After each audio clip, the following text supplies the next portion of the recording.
ভাঙড়ে আজকে যেটা শুনলাম যে শওকত মোল্লার গাড়ির ওপরে অ্যাটাক হয়েছে,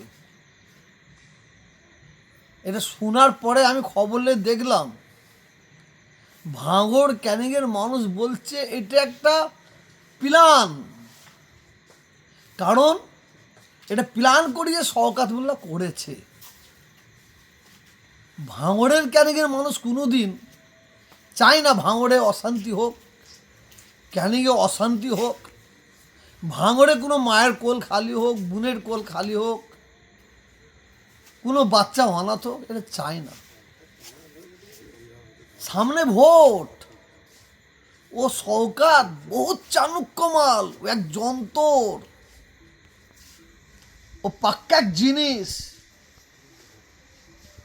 ও ভোটের আগে সিকিউরিটিটা বাড়াবার জন্য হয়তো আবেদন করেছে সরকারের কাছে, হয়তো অপর মহলের ব্যক্তিরা তাকে এই বুদ্ধিটা দিয়েছে, তোমার কী করে সিকিউরিটি বাড়াবো, যার জন্য শওকত হয়তো এই ধরনের প্ল্যান করে সিকিউরিটি বাড়াবার একটা চক্রান্ত করেছে বলে মনে করি।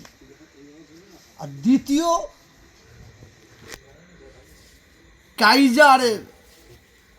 কাইজারকে খুনের হুমকি দিয়েছে, মার্ডার করার হুমকি দিয়েছে, যে সোশ্যাল মিডিয়া দেখলাম মার্ডার করার চক্রান্ত করছে।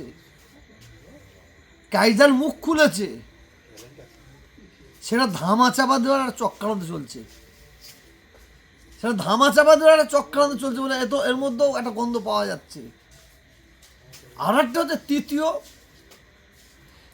ভাঙড় ক্যানিংয়ের মানুষ সোচ্চার হয়েছে প্রতিবাদ করার জন্য। তারা 2026-এ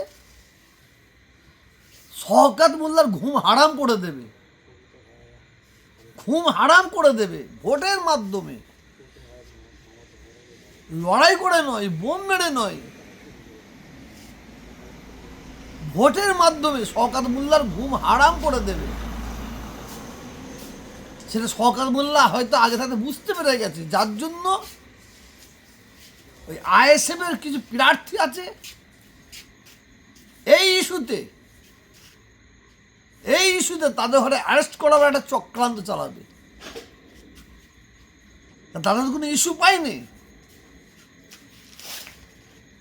এই ধরনের ঘটনা ঘটিয়ে দিয়ে আইএসএফের ব্যক্তিদের উপরে আঙুল তুলে তাদের নামে মিথ্যা কেস দিয়ে তাদের অ্যারেস্ট করার একটা বড় প্ল্যান বলে মনে করছি। ও জালেম, শওকত জালেম,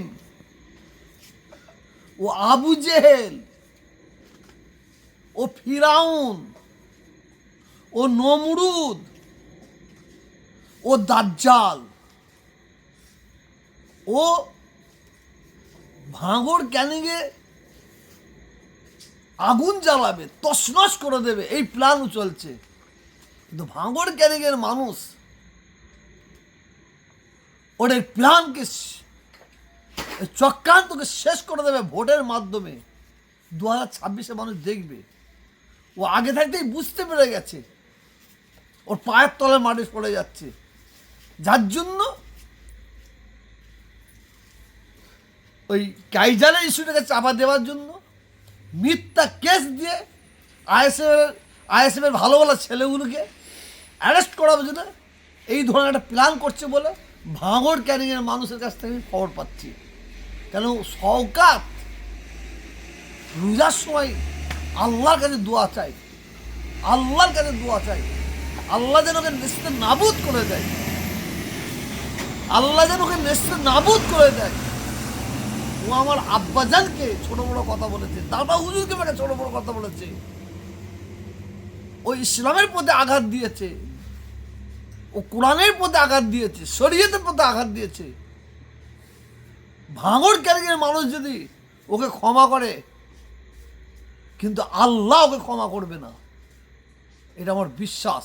আরো ভালো ভালো খবর দেখতে সাবস্ক্রাইব করুন বাংলা হান্টের ইউটিউব চ্যানেল। বাংলা হান্টের আরো খবর দেখতে নজর রাখুন। বাংলা খবর মানেই বাংলা হান্ট।